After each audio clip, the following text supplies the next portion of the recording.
जय Hind, Vande Mataram dear student. स्वागत है आपका आपके अपने यूट्यूब लर्निंग प्लेटफॉर्म माई डीडीयू यूनिवर्सिटी पे।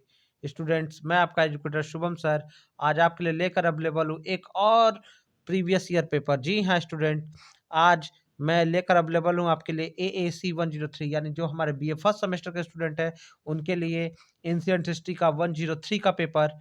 जी हाँ स्टूडेंट्स, आप देख पा रहे हैं ये 2022-23 का प्रीवियस ईयर पेपर है। और इस पेपर के टाइटल की बात करेंगे स्टूडेंट, तो इसका टाइटल है पॉलिटिकल हिस्ट्री ऑफ इंडिया शक टू सतवाहन 550 AD।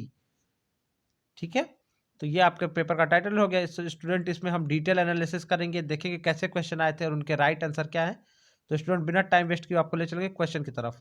स्टूडेंट साथ ही साथ आपको बताना चाहेंगे इस पेपर के साथ ही साथ आप जो हमारे स्टूडेंट एंशिएंट हिस्ट्री के स्टूडेंट हैं वो हिस्ट्री के जाके फर्स्ट सेमेस्टर के पेपर को देख लेंगे। इसलिए देख लेंगे क्योंकि बहुत सारे क्वेश्चन दोनों पेपर में इंटर रिलेटेड है। ठीक है, इंटर रिलेटेड मतलब आपस में संबंधित है और बार बार एक दूसरे के एग्जाम में पूछे भी जा रहे हैं, तो वो भी जाके देख लेना आप सुनिश्चित करिएगा। चलिए हम पहला क्वेश्चन देखते हैं क्या पूछा था।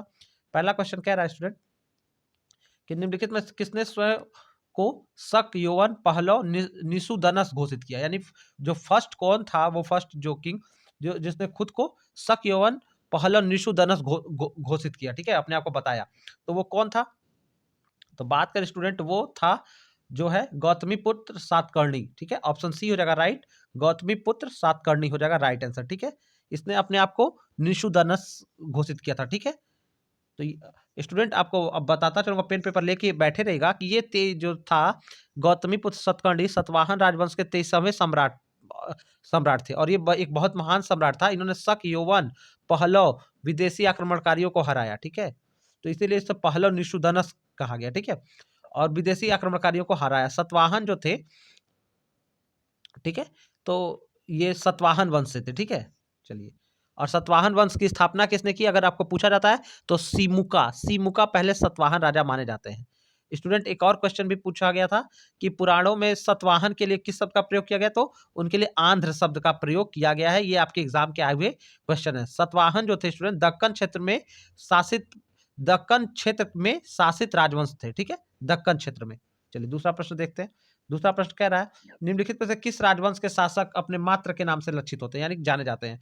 तो जो होता है रूलर्स, कौन से रूलर्स जो होते हैं कि वो वर कैरेक्टराइज्ड बाय देयर मैट्रिनॉमिक्स। तो मैट्रिनॉमिक मात के नाम से जाने जाने वाला जो स्टूडेंट जो वंश है, तो ये जो आपका हो जाता है कि सतवाहन ही जात, जैसे आपने देखा ना गौतमीपुत्र, जैसे एक एग्जांपल पहला ही क्वेश्चन था कि गौतमी पुत्र सातकर्णी जो 23वें राजा थे जो सतवाहन वंश के, तो ये लोग अपनी माता का जो टाइटल होता था अपने नाम के साथ इस्तेमाल किया करते थे, माता का नाम का इस्तेमाल किया करते थे। ठीक है, तो ये लोग ये अपने मात्र के नाम का टाइटल नहीं, माता का नाम ही इस्तेमाल करते थे और अपने मात्र के नाम से लक्षित होते थे यानी जाने जाते थे। तो इसका राइट आंसर होगा सतवाहन किंग्स, सतवाहन। ठीक है, चलिए अगला क्वेश्चन की तरफ चलते हैं। सतवाहन राजवंश का संस्थापक कौन था। तो अगला क्वेश्चन का सतवाहन राजवंश का संस्थापक कौन था। तो स्टूडेंट आपको बता दूं कि सतवाहन राजवंश का संस्थापक मैंने आपको बताया सिमुक जो लिखा है ना, अंग्रेजी में लिखा है सिमुका, तो सिमुका को सतवाहन वंश का पहला राजा माना जाता है। ठीक है, और नाना घाट के सतवाहन शिलालेख से जो है सतवाहन राजाओं के घरानों का पता चलता है कि कौन कौन राजा आया। और जो सिमुका का शासनकाल था स्टूडेंट वो 120 से 96 ईस्वी तक था। 120 से 96 ईस्वी तक था। ठीक है ना, इसमें घटते हैं आपको पता ही है। चलिए अगला क्वेश्चन, पुराणों के अनुसार सतवाहन वंश का नाम था, तो सतवाहन वंश का क्या नाम था। तो कह रहा है आंध्र। तो सतवाहनों को किस नाम से जानते थे, हम बताए ना पुराणों के हिसाब से सतवाहनों को आंध्र के नाम से जानते थे। ये बातें मैंने आपको सतवाहन के बारे में पहले ही बताई। तो सतवाहन वंश आपके लिए बड़ा महत्वपूर्ण हो जाता है स्टूडेंट। इससे कई सारे क्वेश्चन आपके एग्जाम में देखे गए और देखे जाएंगे। तो इसको सतवाहन को, कुषाण को, ये सारे वंश को आपको बड़े अच्छे से देख के जाना है। ठीक है, गुप्त वंश को। अगला क्वेश्चन, कुषाण वंश का संस्थापक कौन था।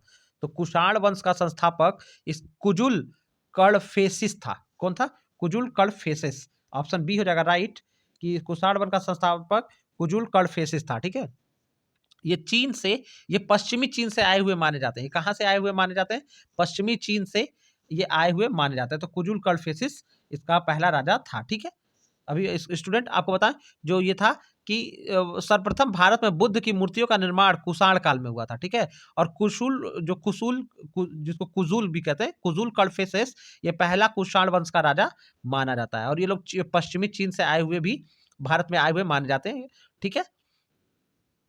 कुषाण वंश के बारे में नागार्जुन के माध्यमिक सूत्र, अश्वघोष के बुद्ध चरित्र से हमें जानकारी मिलती है। तो कौन से दो ग्रंथ इससे संबंधित है? अश्वघोष का बुद्ध चरित्र भी आपको याद रखना है, और नागार्जुन का माध्यमिक सूत्र। स्टूडेंट, यही सब अतिरिक्त जानकारियां जो आपको आपके एग्जाम में पूछी जाएंगी, क्योंकि पेपर कई बार बिल्कुल अलग तरह से आ रहे हैं, तो थोड़ा आपको ध्यान रखना है। कनिष्क प्रथम विश्वास करता था, किसमें विश्वास करता था कनिष्क प्रथम? तो कनिष्क कौन था स्टूडेंट? तो कनिष्क जो था कि इसके बारे में अब जिस आपको अभी बता रहा हूं स्टूडेंट, अब कनिष्क को समझने के लिए आपको थोड़ा सा कुछ, जैसे कुषाण वंश का पहला राजा कुजुल कड़फेसिस था।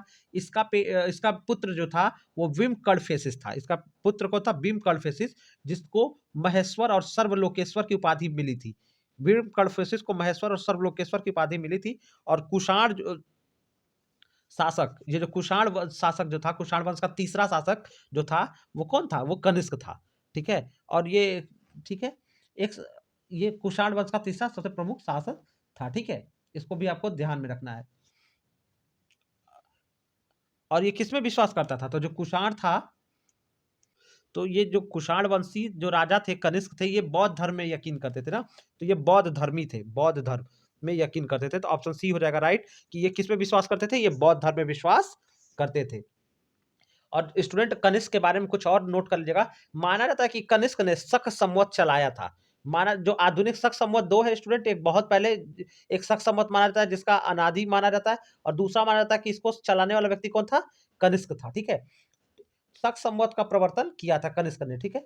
और इसका 78 ईस्वी में राज्यारोहण, इसका मतलब राज्यारोहण हुआ था। और इसीलिए इसको 78 ईस्वी जो होता है, हमारा जो नया अंग्रेजी गॉर्गियन कैलेंडर है, उससे 78 साल बाद ये शक संवत चलता है, ठीक है। वही विक्रम संवत 57 ईसा पूर्व मतलब पहले चलता है। जो हमारा जो अंग्रेजी कैलेंडर, उससे 57 वर्ष पूर्व क्या चलता है? विक्रम संवत। और 78 वर्ष बाद यानी पीछे चलता है, 78 वर्ष अंग्रेजी कैलेंडर से पीछे चलता है कौन सा कैलेंडर?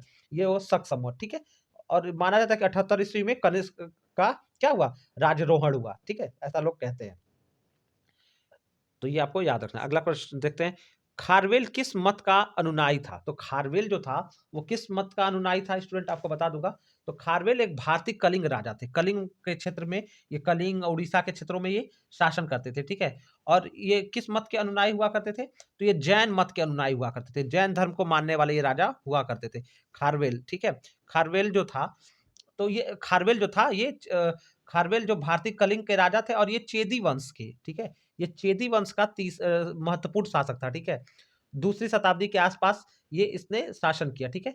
और हमको खारवेल के बारे में ज्यादा जानकारी कहाँ से मिलती है? तो उड़ीसा के हाथी गुम्फा से 17 पंक्तियों वाला अभिलेख मिलता है। इससे पता चलता है हमको खारवेल के बारे में पता चलता है, जो चेदी वंश का बड़ा एक अच्छा शासक था, ठीक है। और ये खारवेल जो था, ये चेदी वंश का तीसरा बड़ा शासक था। चेदी वंश का जो स्थापना किया था स्टूडेंट, उसको महामेघ वाहन ने किया था। महामेघ वाहन ने किया था, चेदी वंश का संस्थापक। ये भी आप नोट कर लीजिएगा स्टूडेंट। जो जो बातें बता रहा हूँ आप वीडियो पॉज करके आराम से नोट करिएगा, आगे बढ़िएगा। वीडियो बड़ा होगा लेकिन जानकारी आपको पूरी मिलेगी। अगला प्रश्न कर रहा है, प्रथम शताब्दी ईसा पूर्व में कलिंग शासन था। तो प्रथम ईसा पूर्व में कलिंग में शासन किसका था? तो प्रथम ईसा पूर्व जो समय था स्टूडेंट, उसमें कलिंग में शासन महामेघ वाहन का था, ठीक है। महामेघ वाहन वंश, ठीक है। ये कौन था? महामेघ वाहन जो था, यही इसने ही जो था चेदी वंश का क्या किया था? नींव रखा था, ठीक है। चेदी वंश का प्रथम शासक महामेघ वाहन को ही माना जाता है। और खारवेल जो था वो चेदी वंश का तीसरा शासक था। अगला क्वेश्चन देख लेते हैं। अगला क्वेश्चन कर रहा है, किस राजा ने सर्वप्रथम सुदर्शन झील का निर्माण कराया? तो सुदर्शन झील was constructed firstly by Chandragupta Maurya. तो किसने कराया? सबसे पहले इसका निर्माण किसने कराया? चंद्रगुप्त ने कराया, ठीक है। चंद्रगुप्त मौर्य मतलब इस राजा था, और इसका सामंत, अगर अगर इससे भी और ज्यादा अंदर जाके पूछ लेता है, तो चंद्रगुप्त मौर्य ने करवाया। और किया किसने? मतलब उसमें भी कौन था? तो चंद्रगुप्त मौर्य का सामंत सामंत था पुष्पगुप्त, ठीक है। तो पुष्पगुप्त जो वैश्य ने इसका निर्माण कराया था, किसके आदेश पे? चंद्रगुप्त मौर्य के, जो वहां का राजा था। और ये क्या था? इनका सामंत था, पुष्पगुप्त वैश्य। अगर पुष्पगुप्त रहता है तो उसको भी आप लगा सकते हैं आंसर। अगला क्वेश्चन, क्योंकि एक आध पेपर में जो हिस्ट्री में ऐसे ही पूछा गया है, तो वहां पुष्पगुप्त का नाम था, चंद्रगुप्त का नाम नहीं दिया था।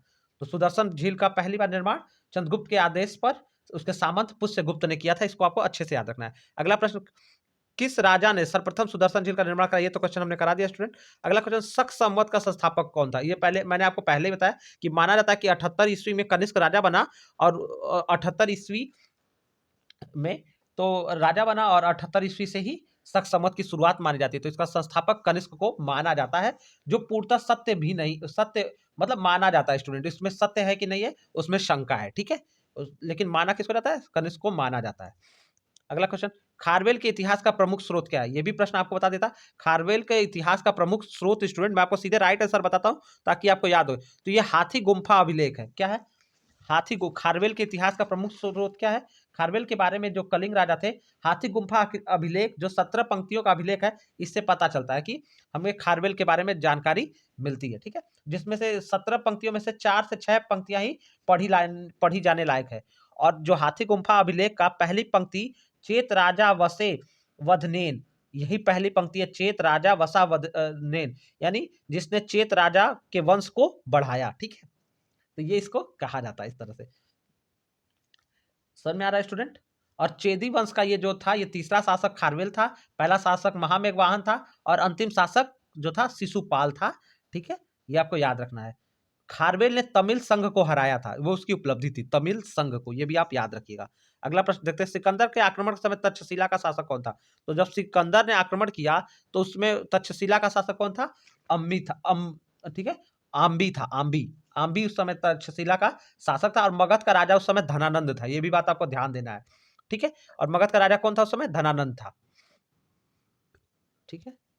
चलिए, और जानते हैं स्टूडेंट, जब सिकंदर आक्रमण किया तो आम्बी जो था वो पुरु का मामा का ममेरा भाई माना जाता है। पुरु मतलब पोरस का ममेरा भाई माना जाता है, किसको? आम्बी को। और आम्बी बहुत डरपोक किस पर आ रहा था, और इसने पोरस से बदला लेने के लिए सिकंदर के सामने इसने युद्ध भी नहीं लड़ा था, और सिकंदर की गुलामी इसने स्वीकार कर ली थी। अगला क्वेश्चन, पुरुषपुर राजधानी थी। तो स्टूडेंट, पुरुषपुर राजधानी किसकी थी? ये बहुत ही इंपॉर्टेंट प्रश्न है, और स्टूडेंट चांसेस रहते हैं कि ऐसे प्रश्न रिपीट कर जाएंगे, ठीक है। तो इसको ध्यान देखना। तो कुषाणों की राजधानी थी, क्या थी? कुषाणों की राजधानी पुरुषपुर थी। कुषाणों की, यहाँ पे कुषाणों की। और पुरुषपुर को व्यक्तिगत राजधानी किसने बनाया? तो कनिष्क ने बनाया, ठीक है। आपको याद रखे कि अगर बताए पुरुषपुर को अपनी राजधानी, कुषाणों की राजधानी किसने बनाया? तो कनिष्क ने बनाया, ठीक है। कनिष्क ने बनाया, ये भी बात आपको याद रखनी है, ठीक है। और कनिष्क ने, और कश्मीर विजय का जिक्र, कनिष्क के कश्मीर विजय का जिक्र ये भी नोट करेगा, राज तरंगड़ी में मिलता है। और इसने कनिष्कपुर नगर भी बसाया था, जिससे हमें पता चलता है, राज तरंगड़ी से पता चलता है कि कनिष्क ने कनिष्कपुर नगर कश्मीर में बसाया था। कनिष्क को स्टूडेंट कई नामों से भी जाना जाता है, जो मैं आपको बताऊंगा। जैसे महाराजा धीराज देवपुत्र, इसको इसको क्या कहा जाता है? कनिष्क को देवपुत्र के नाम की उपाधि इसने ली थी, ठीक है। और चरक थे वो कनिष्क के राजवैद्य थे, ठीक है। ये भी बात है। कनिष्क जो था उसने चीन तक इसका साम्राज्य फैला था, क्योंकि इसने चीन में की मतलब चीन पर आक्रमण कर दिया था। चीन विजय इसका बहुत महत्वपूर्ण है, ठीक है। इसको भी आपको याद रखना है, ठीक है। नागार्जुन जैसा विद्वान जो वो गणितज्ञ भी थे, नागार्जुन वैज्ञानिक थे, वो कनिष्क के दरबार में थे। ये भी आपको याद रखना है। कनिष्क बहुत महान राजा था, इसमें कोई शक नहीं है। ठीक है, इसको दूसरा अशोक भी कहते हैं। अगला क्वेश्चन, एक ब्राह्मण की उपाधि, एक हमन इसमें लिखा है स्टूडेंट, ये गलत है। इसको आपको याद रखना, एक ब्राह्मण की उपाधि किसके लिए प्रयोग की गई?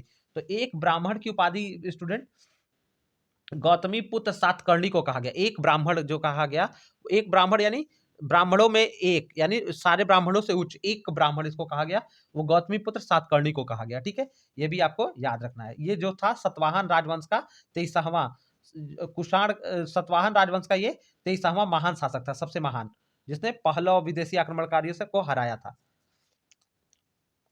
ठीक है। चलिए अगला प्रश्न देख लेते हैं। अगला प्रश्न क्या था?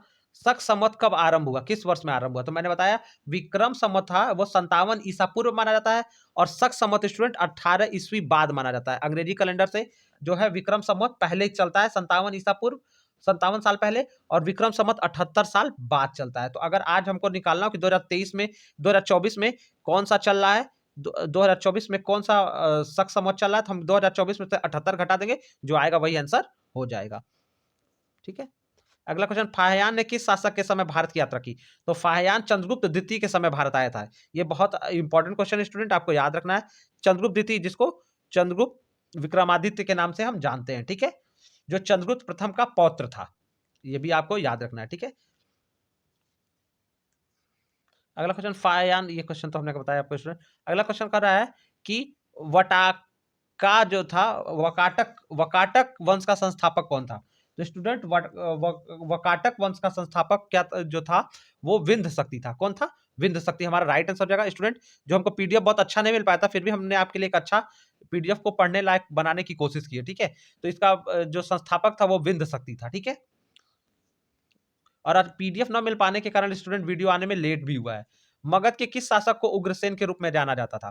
तो मगध के किस शासक को जो उग्रसेन जो नाम था स्टूडेंट, ये बहुत ही, ये भी एक महत्वपूर्ण प्रश्न है। ये महापद्मनंद को, महापद्मनंद का ही दूसरा नाम क्या था? इसी को उग्रसेन के नाम से जाना जाता था। ठीक है, चलिए अगला क्वेश्चन, भारत में यौवन आक्रमण का साक्ष्य है। तो स्टूडेंट, ये प्रश्न आपका एचआईएस सॉरी एएससी में भी पूछा गया है, हिस्ट्री में शायद भी पूछा गया था। तो एएससी 102 में ये पूछा गया था।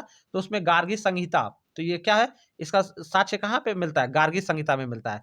मिलता तो और कई किताबों में, लेकिन उसका नाम यहाँ नहीं दिया हुआ है, लेकिन जिसमें गार्गी संहिता एक महत्वपूर्ण पुस्तक है, उसमें भी इसका जिक्र मिलता है। ठीक है, चलिए अगला प्रश्न देखते हैं।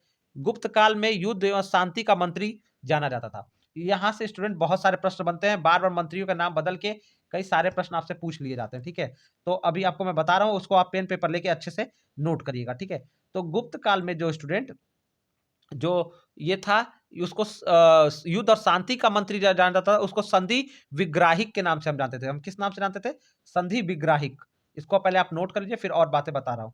ठीक है, तो संधि विग्राहिक के नाम से हम इसको जानते हैं। ठीक है, वो युद्ध और शांति का मंत्री था। ठीक है, और सारा बता रहा हूँ। जो सेनापति था स्टूडेंट, सेनापति जो जैसा कोई पद गुप्त काल में नहीं होता था, सेनापति को बोला जाता था गुप्त काल में महाबल अधिकृत। सेनापति के जगह पे वहां पे क्या प्रयोग होता था? तो आपसे पूछा जाएगा महाबल अधिकृत किसके लिए प्रयोग होता है? तो आप नोट कर लेगा, सेनापति के लिए। ठीक है, महादंडनायक किसके लिए प्रयोग होता था? तो महादंडनायक की बात करेंगे स्टूडेंट, न्यायाधीश के लिए महादंडनायक का प्रयोग होता था। ठीक है, और आमात्य जो था वो सर्वोच्च प्रशासनिक अधिकारी हुआ करता था। कुमार आमत्य जो था वो सर्वोच्च प्रशासनिक अधिकारी था। ठीक है, इसको आपको याद रखना है। महाप्रतिहार भी था, जिसको संपूर्ण राजमहल का रक्षक कहा जाता था। ठीक है, ये पद हुआ करते थे। ठीक है, प्रतिहार जो होता था राजमहल के अंदरूनी क्षेत्र का रक्षक, महाप्रतिहार संपूर्ण राजमहल के रक्षक को कहा जाता था। भाट जो था, नोट करिएगा, भाट पुलिस अधिकारी को कहा जाता था। ठीक है, भाट जो था वो पुलिस अधिकारी को। दंड पासिक पुलिस विभाग का सर्वोच्च सर्वोच्च अधिकारी, दंड पासिक जो था वो पुलिस विभाग का सर्वोच्च अधिकारी हुआ करता था। ठीक है, इसी तरह से नगर श्रेष्ठी तो था, जो वो नगर का प्रधान सेठ हुआ करता था। भट्ट अश्वपति घुड़सवार सेना का प्रधानमंत्री था। इसी तरह से कई सारे जो पदवी थी वो गुप्त काल में थी। आशा करता हूं आपने नोट कर लिया होगा। स्टूडेंट, कुछ छूट भी जाए तो आप वीडियो को पॉज और स्लो करके आप देख सकते हो। संस्कृत राजभाषा थी। तो स्टूडेंट, जब ये प्रश्न जब कह रहा है संस्कृत राजभाषा थी, तो ये गुप्त काल, गुप्त राजाओं की। ठीक है, गुप्त राजाओं ने अपनी राजभाषा किसको बनाया था? संस्कृत को बनाया था। ठीक है, कुषाण मूलतः कहाँ के निवासी थे स्टूडेंट? अब देखिए, अब ये प्रश्न पूछ रहा है कुषाण मूलतः कहाँ के निवासी थे। तो स्टूडेंट, ये इसमें आप दो ऑप्शन आपके साथ सही हो सकते हैं। ठीक है, कुषाण जो थे, जो मूलतः ये चीन से, पश्चिमी चीन से आए थे। चीन नहीं दिया है या चीन जो है, ये भी राइट है। और मध्य एशिया में बात करेंगे तो इसको भी सही माना जाएगा। ठीक है, तो ये पश्चिमी चीन से आए थे, और मध्य एशिया से भी इनका संबंध माना जाता है। सेंट्रल एशिया ने, लेकिन चीन यहाँ दिया हुआ है। तो ठीक है, तो यहाँ पे चीन मध्य जो था पूर्व पश्चिमी चीन से ये आए हुए थे, ये भी माना जाता है। ठीक है, दोनों सही माने लिए जाएंगे अब। ठीक है, तो इसको आप अपने हिसाब से थोड़ा सा देख लीजिएगा। कभी कभी यूनिवर्सिटी कुछ ऐसे क्वेश्चन दे देती है जिसमें जानबूझ कर डाउट क्रिएट करती है। ठीक है, लेकिन पश्चिमी चीन उनका से ये आए माने जाते हैं। अगला प्रश्न, निम्नलिखित शासकों में से कौन भारतीय नेपोलियन? तो ये तो बड़ा आसान क्वेश्चन है और आप कर भी लेंगे। भारतीय नेपोलियन जो था वो समुद्रगुप्त को बोला जाता है। ठीक है, ये बहुत महान राजा समुद्रगुप्त अपने समय में हुआ। ठीक है, इसके काल को भारतीय भारतीय इतिहास का स्वर्ण काल कहा जाता है। ठीक है, समुद्रगुप्त को के काल को। ठीक है, स्टूडेंट जितने राजाओं के नाम आ रहे हैं, प्रश्न जिनसे पूछे जा रहे हैं, आप इनको नोट करिएगा, पर्टिकुलरली इनके बारे में विकिपीडिया से जरूर पढ़ के जाइएगा, आपको क्वेश्चन तो मिलेंगे ही। मुद्रा राक्षस का लेखक कौन था? तो ये तो स्टूडेंट आप जान ही रहे, मुद्रा राक्षस जो है वो विशाख दत्त की रचना है। किसकी रचना है? मुद्रा राक्षस विशाख दत्त की है। और जो विशाख दत्त था ये किसके राज्य में था? तो ये कनिष्क के राज्य में था। देखिए आपको स्टूडेंट याद रखना है अश्वघोष, अश्वघोष की प्रमुख पुस्तक वो भी बता दे रहा हूं, बुद्ध चरित और सरित पुत्र, बुद्ध चरित और सरिपुत्र अश्वघोष का था। ये भी किसके राज्य में था? ये भी कनिष्क के राज्य में था। ठीक है, जो और बुद्ध चरित्र जो सरिपुत्र जो है वो 9 अंक का नाटक है अश्वघोष का। ठीक है, नागार्जुन भी इन्हीं के राज्य में थे। ठीक है, वत्सायन, वत्सायन जिन्होंने कामसूत्र की रचना की वो भी इन्हीं कनिष्क के राज्य में थे। ठीक है, ठीक है। अब भारवी, भारवी जो थे जिन्होंने स्वप्रवास दत्ता की रचना की वो भी आपके कनिष्क के राज्य में थे। ठीक है, तो ये सारे लोग इन्हीं के राज्य में थे, इसको आपको याद रखना है अश्वघोष का। ठीक है, तो अश्वघोष जो था, अश्वघोष को इसने जीत लिया था, पाटलिपुत्र से क्या कर लिया था? पाटलिपुत्र पे हमला करके, और जब पाटलिपुत्र को जीता था इसने, जो पाटलिपुत्र को उस समय स्टूडेंट हो आबू के नाम से जाना जाता था, उस पर आक्रमण करके अश्वघोष को को जीत लिया था, अपने राज्य में ले आया था, और बुद्ध का भिक्षण पात्र भी इसने प्राप्त कर लिया था। चीन पे भी जो था इसने विजय प्राप्त की थी। तो ये सारी बातें आपको याद रखनी है। तो विशाख दत्त की जो ये हो जाती है मुद्रा राक्षस, ये किसकी है? विशाख दत्त की है। ठीक है, ये भी बात आपको याद रखना है। तो ये कनिष्क के बारे में जो मैंने बताया। राज तरंगिणी के लेखक कौन है? तो राज तरंगिणी के लेखक स्टूडेंट कल्हड़ है। ठीक है, और ये कुल इसमें जो थे राज तरंगिणी में, स्टूडेंट राज तरंगिणी में जो है वो कुल 8 तरंग हैं, और ये कश्मीर के इतिहास की बात करता है। राज तरंगिणी किसके इतिहास की बात करता है? कश्मीर के इतिहास की बात करता है। ठीक है, और माना जाता है कश्मीर की स्थापना मरीचि, ऋषि मरीचि के पुत्र कश्यप द्वारा की गई थी। ठीक है, चलिए, सतवाहनों की राजकीय भाषा क्या थी? तो सतवाहनों की राजकीय भाषा प्राकृत थी। स्टूडेंट क्या थी? प्राकृत। ऑप्शन बी हो जाएगा राइट, प्राकृत थी इनकी भाषा जो क्या थी? प्राकृत। ऑप्शन बी राइट हो जाएगा कि official language of Satavahana was Prakrit. अगला प्रश्न देखते हैं, निम्नलिखित में से किसे सतकर्णी प्रथम को, किसने सतकर्णी प्रथम को हराया? तो सतकर्णी प्रथम गौतमी पुत्र सतकर्णी। ठीक है, तो इसने किसने हराया? तो ठीक है, खारवे। तो स्टूडेंट ये जो प्रश्न है, जो हमारा 29 वाला प्रश्न है, ये भी एक इंपॉर्टेंट प्रश्न हो जाता है।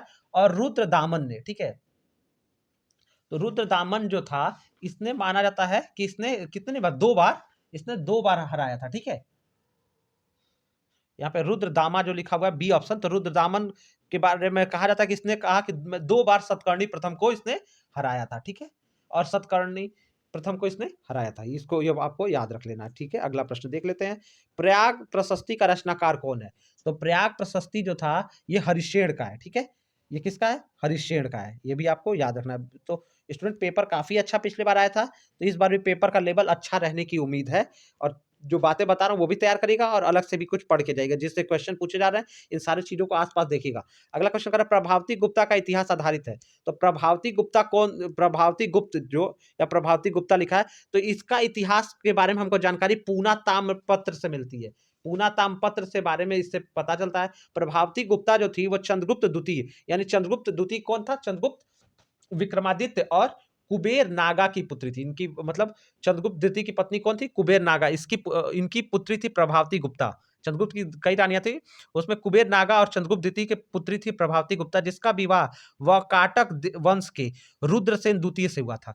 तो इसका विवाह किससे हुआ था? रुद्रसेन द्वितीय से, ये भी आपको याद रखना है, रुद्रसेन द्वितीय। ठीक है, तो रुद्रसेन द्वितीय से हुआ, और ठीक है, प्रवर सेन इसका पुत्र था, प्रवर जो, और इनका पुत्र कौन हुआ?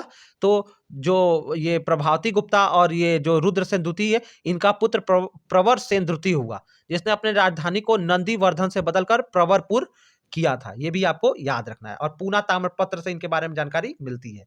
अगला क्वेश्चन, देवी चंद्रगुप्तम के लेखक कौन है? तो स्टूडेंट देवी चंद्रगुप्तम जो है, इसके लेखक जो है वो, इसके लेखक जो हो जाते हैं विशाख दत्त हो जाते हैं। ठीक है, ये संस्कृत नाटक है, ये भी आपको याद रखना है। देवी चंद्रगुप्तम क्या है? विशाख दत्त का संस्कृत नाटक है। ठीक है, तो ऑप्शन डी हो जाएगा राइट, विशाख दत्त। अब मुद्रा राक्षस भी इन्हीं का है। ठीक है, विशाख दत्त का।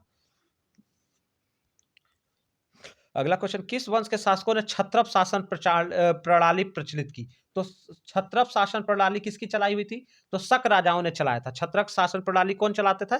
शक राजाओं ने चलाया था, तो शक हो जाएगा उत्तर कि जो rulers which dynasty introduce Kshatrap administrative system, तो वो शक थे, शक राजा थे, ठीक है, शक वंश। अगला क्वेश्चन, सतवा, अगला क्वेश्चन कर रहा है कि किस राजा ने महेश्वर की उपाधि धारण की। तो स्टूडेंट ये भी क्वेश्चन बड़ा अच्छा है। तो महेश्वर की उपाधि धारण करने वाला था विम कड़फेसिस, जो था कुषाण वंश का द्वितीय शासक। जो कुजुल कड़फेसिस था उसका बेटा था विम कड़फेसिस। इसने महेश्वर और सर्वलोकेश्वर दोनों की उपाधि धारण की थी। तो ऑप्शन हो जाएगा डी सही, कि कोच ने कहा विम कड़फेसिस ने महेश्वर और सर्वलोकेश्वर की उपाधि धारण की थी। और विम कड़फेसिस ने ही पहली बार सोने की मुद्रा चलाई थी, ठीक है। इसने कैसी मुद्रा चलाई थी? सोने की मुद्रा चलाई थी। और इसका पिता जो था कुजुल कड़फेसिस, इसने ताम्र मुद्रा, तांबे की मुद्रा चलाई थी। और उसने पहली बार बुद्ध की मूर्तियों का निर्माण कराया था, कुजुल कड़फेसिस ने। यह भी आपको रखना है, ठीक हो। ये तीनों राजा बड़े महत्वपूर्ण हो जाते हैं। अगला प्रश्न, सोने की मुद्रा, देखिए यही प्रश्न पूछ भी लिया, सोने की मुद्रा सबसे पहले किसने चलाई? तो विम कड़फेसिस ने, मैंने आपको अभी अभी बता दिया, ठीक है, विम कड़फेसिस ने चलाई। अगला प्रश्न देखते हैं, इनमें कौन महाक्षत्रप था? तो महाक्षत्रप जो था स्टूडेंट, रुद्रदामन था। रुद्रदामन को महाक्षत्रप कहा जाता था, ठीक है। महाक्षत्रप उस समय राजाओं को वो उपाधि दी जाती, ठीक है। और कनिष्क भी स्टूडेंट महाक्षत्रप में माना जाता है, लेकिन ये जानते हैं इसको, कनिष्क को कुषाण महाक्षत्रप कहा जाता है। अगर कुषाण महाक्षत्रप पूछा जाएगा तो वो कनिष्क है, लेकिन महाक्षत्रप कौन है? तो रुद्रदामन, रुद्रदामा जिसको कहते हैं, दूसरा नाम उसका रुद्रदामा भी है, ठीक है। इसको आपको याद रखना है। कनिष्क जो था वो क्या था? वो कुषाण महाक्षत्रप के नाम से जाना जाता है, ठीक है। चलिए अगला प्रश्न देख लेते हैं। अगला प्रश्न कर रहा है, कुमार देवी रानी थी। तो कुमार देवी कहाँ की रानी थी? तो ये जो 37वां प्रश्न कर रहा है, ये चंद्रगुप्त प्रथम की, ये चंद्रगुप्त प्रथम की ये रानी थी, ठीक है। ऑप्शन ए बी हो जाएगा राइट। और चंद्रगुप्त प्रथम कौन था? ये जो चंद्रगुप्त द्वितीय यानी चंद्रगुप्त विक्रमादित्य के दादाजी थे, ठीक है। तो ये कुमार देवी जो थी वो रानी थी चंद्रगुप्त प्रथम की, ठीक है। अगला प्रश्न, उस गुप्त शासक का नाम बताइए जिसने सर्वप्रथम चांदी के सिक्के चलाए। तो चांदी के सिक्के चलाने का श्रेय जाता है चंद्रगुप्त द्वितीय को। किसको जाता है? चंद्रगुप्त द्वितीय को सर्वप्रथम चाहता है, किसने चलाया? चंद्रगुप्त द्वितीय ने चलाए। और चांदी के सिक्के जो चलाए थे उसको क्या कहा जाता था स्टूडेंट? तो ये याद रखना है कि चंद्रगुप्त द्वितीय जो था वो समुद्रगुप्त का बेटा था। और ये जो जिसने चांदी के सिक्के चलाए उसको रूपक, रूपक कहा जाता है। ये भी आपको याद रखना है, ठीक है। अगला प्रश्न देख लेते हैं, गुप्त राजवंश का अंतिम शासक कौन था? तो गुप्त राजवंश का अंतिम शासक कुमार गुप्त द्वितीय था। कौन था? कुमार गुप्त द्वितीय। जो लास्ट रूलर था गुप्ता डायनेस्टी का वो कुमार गुप्त द्वितीय था स्टूडेंट। और जो 40वां प्रश्न पिछले बार पूछा था वो भी देख लेते हैं क्या पूछा था। तो ये कह रहा था कि गुप्त अभिलेखों में किसे लिच्छवी दहित्री कहा गया है, ठीक है। लिच्छवी दहुत्र जो है वो किस दहित्र, दौहित्र कह ली, सॉरी, लिच्छवी दहुत्र किसे कहा गया है? तो लिच्छवी दहुत्र समुद्रगुप्त को कहा जाता है स्टूडेंट, ठीक है, समुद्रगुप्त। तो ऑप्शन बी हो जाएगा राइट, ठीक है। तो स्टूडेंट इस तरह से प्रीवियस ईयर के 40 क्वेश्चन हमने देखा। इस बार आपके 50 क्वेश्चन आने वाले एग्जाम में। तो स्टूडेंट अच्छे से तैयारी करके जाइएगा, जो जो बातें बताई उसको नोट करके जाएगा। आशा करते हैं आपका पेपर अच्छा होगा। हमारी फैमिली की तरफ से, माय डीडीयू यूनिवर्सिटी फैमिली की तरफ से आपको गुड लक। मिलते हैं स्टूडेंट नेक्स्ट वीडियो में। अगर आपको कोई डाउट हो या कुछ भी हो तो स्टूडेंट हमें कमेंट करेगा या हमारे व्हाट्सएप टेलीग्राम पे हमें मैसेज कर सकते हैं। उसका लिंक वीडियो के डिस्क्रिप्शन में है। गुड लक स्टूडेंट, मिलते हैं नेक्स्ट वीडियो में।